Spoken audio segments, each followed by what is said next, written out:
Hello အားလုံးမင်္ဂလာပါကျွန်တော် YouTube channel လေးပြန်လဲကြိုဆိုလိုက်ပါနော်ကျွန်တော်ဒီညတနာရီခွဲမှကန်မဲ့စပါးနဲ့ Manchester United တို့ရဲ့ Europa League ဘူလူပွဲအကြောင်းလေးနည်းပြပြပြနော်ကျွန်တော်မှန်ဖန်လို့ရဆိုတော့ဒီနှစ်သင်းစလုံးကတော့ Premier League မှာတည်ရတဲ့အတိုင်းနော်နိုင်မယူရေးကန်နေသလားတော့ထင်ရလောက်ဖြစ်နေတဲ့နှစ်သင်းပဲအဲ့နှစ်သင်းအောင်မှဒီလိုဥရောပရဲ့ဒုတိယရန်ပြိုင်လို့ဗျာချန်ပီယံလိပြီးရင်ယူပါလီကအမြင့်ဆုံးကိုဒုတိယအမြင့်ဆုံးဆိုတော့ဒီလိုဘူလူပွဲမှာလာပြီးတော့တွေ့ဆုံနေဆိုတာကအင်္ဂလန်အသင်းတွေတက်ကောင်းမွန်တဲ့ရတဲ့တစ်ခုလို့တော့ပြောလို့ရပါဘူးနော်ဒါပေမဲ့ဒီညကန်မင်းစပါအသင်းကသူတို့ရဲ့အဓိကကစားသမားတွေဖြစ်တဲ့ Klubevski တို့မဒီစင်တို့ဒဏ်ရာရနေတဲ့အချိန်မှာသူတို့တော့အားနည်းချက်တစ်ခုထိုးနှက်ချက်တစ်ခုဖြစ်သွားတော့ဗျာသူဒီ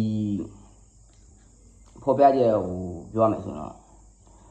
ဖြစ်နိုင်ပွဲလူစင်းရဆိုတော့ဗျာစပါတော့သူတို့ကစားပွဲပုံမှန်အတိုင်းပဲ4-3-3လို့ပို့ထက်လောက်များတယ်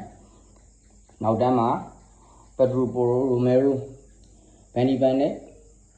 ဥရီဂိုတို့ပွဲထွက်လာနိုင်တယ်လီမာဇိုနိုဒူဆုံမောင်ပန်ချီဝါနဲ့ဆာရိုကို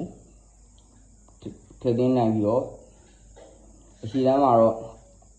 ဂျွန်စင်ဆွန်အောင်မင်းတို့ရဲ့တောင်မန်တိုက်စင်းနဲ့စူလန်ကြီးကိုအလယ်မှာထားဆုံးပြီလို့တော့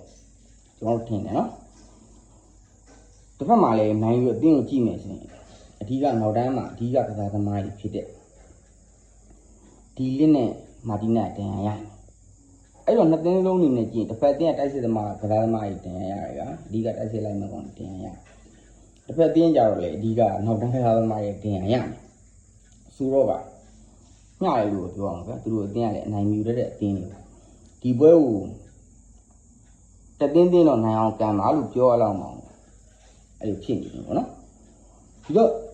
မန်ယူကတော့သူတို့ကစားကွက်တန်းတည်ပါနီးပြကြီးအမ်မိုရဲ့ကစားကွက်တန်း3-4နှစ်တည်းနဲ့ပဲပွဲထွက်လာနိုင်ကြီးရှိပွဲထွက်လာမှာပေါ့နော်ဘိုးသမားကတော့ကျွန်တော်ရဲ့အချစ်တူဦးနာနာပဲဖြစ်မှာပေါ့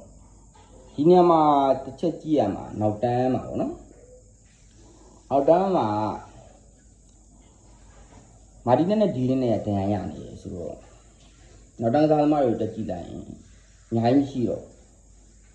ဒါတော့ရှိမယ်လူဆွဲရှိမယ်ယူရှိမယ်ပြီးသွားရင်ကျွန်တော်တို့ရဲ့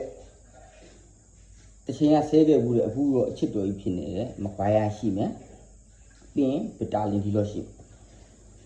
ဒီတော့ကျွန်တော်တင်တော့ဒါတော့ပွဲမထွက်တော့မထုတ်တော့ဘူးဗျာဒီကောင်ကသိရမယ် sorry ဆိုတယ် sorry ဆိုတယ်ဘောလုံးပြီးလိုက်တယ်ပြီးရင် sorry ဆိုလက်ထောင်တက်တဲ့ကောင်ဆိုတော့တင်လာဘူးเนาะနောက်လည်း CV 3ယောက်ကတော့ယူရဲ့မကွာရရဲ့ဒင်ဒီလို့ဖြစ်နိုင်တယ်ဗျလင်မာလေးကြည့်မယ်ဆိုရင်တော့သူကတော့သူစမ်းသက်ခဲ့တဲ့အတိုင်းပဲပေါ့ဥဂါဒီနဲ့ကစမဲရူအတေကိုပဲထွက်လာနေတယ်ပြီးရင်မဇာရာဝီဒိုဘူနဲ့ပေါ့နော်၄ယောက်တန်းပို့ထွက်လာနိုင်ပြီးတော့တိုက်စစ်မှုပိုင်လိုင်းရဲ့နောက်မှာဘူနိုဖာနယ်တက်နဲ့အာမက်ဒီယာလိုကိုတွဲဖက်ပြီးဆောင်းနိုင်ရှိတယ်ဆိုပေမဲ့ကနာချူပါလာနိုင်ရှိတယ်ဗျာကျွန်တော်အရင်နဲ့ပြောရတော့ကျွန်တော်ဟော်လန်ကိုမကြိုက်ဘူးဗျာဒီပွဲမှာကနာချူအထောင်တက်စစ်ထားဆော့ကြည့်မလားဆိုတော့ဟောဘူလူပွဲဆိုတော့ဆန်းတော့မဆန်းတက်လောက်ဘူးလို့ထင်တာပဲဘာတွေဖြစ်သွားမလဲဆိုတော့ကျွန်တော်တို့ကဒီညတနာရီပွဲ20ရက်နေ့မနေ့တနာရီပွဲမှာကြည့်ပြီးတော့4နာရီလောက်ဆိုရင်သိရပြီဗျာဒီအတင်းဖလားရအောင်ဆိုတော့ကျွန်တော်အတင်းဖြစ်တဲ့ Manchester United အတင်းကိုပဲနိုင်ပြီရင်တော့ဗျာကျွန်တော်တို့အတင်းတွေကရှုံးဝေးမြန်ဒါပေမဲ့တစ်ဖက်ကကြည့်လို့စပါးအတင်းကဖလားမရဘူးဗျာအဲ့လိုဖြစ်နေသူတို့အနေနဲ့ဖလားမရတဲ့နေ့အကြာကြီးဖြစ်နေပြီဆိုတော့သူတို့လည်းမနိုင်ပြန်ရလိမ့်မယ်ဒါပေမဲ့နိုင်ယူဘက်ကပြန်ကြည့်မယ်ဆိုဒီဖလားမရရင်ဘာဖြစ်သွားနိုင်လဲဆိုသူတို့လူချင်းနဲ့ကစားသမားတွေအခုကုညာကိုခေါ်လိုက်တယ်ခေါ်နိုင်ပြီဆိုဒါပေမဲ့ဗီတာယိုဂရက်ကိုခေါ်နိုင်ပါမလား ကယ်လို့ချန်ပီယံလိဝင်ခွင့်များဆိုတာရှိသေးတယ်အဲ့တော့မန်ယူကလည်းမန်ချက်စတာယူနိုက်တက်တင်ကလည်းအင်တာတက်ကြမှာပဲသူတို့ကချန်ပီယံယူပါလိမှာဆိုတည်ရမှာပရီးမီးယားလိမှာဖြစ်ကျင်တာဖြစ်နေပြီယူပါလိမှာငါတို့ကဖလားလေးရဘူးလေငါတို့လာမရှင်နဲ့ဆိုတော့ကောင်းတယ်နော်ပြီးခဲ့တဲ့နှစ်တိတ်မကွာသေးတဲ့မဝေးသေးတဲ့နှစ်မှာဖိုင်နယ်တက်ထားတဲ့အတင်ဗျဟုတ်လားအဲ့ဒါရှိတဲ့အတွက်ကျွန်တော်တို့ဒီည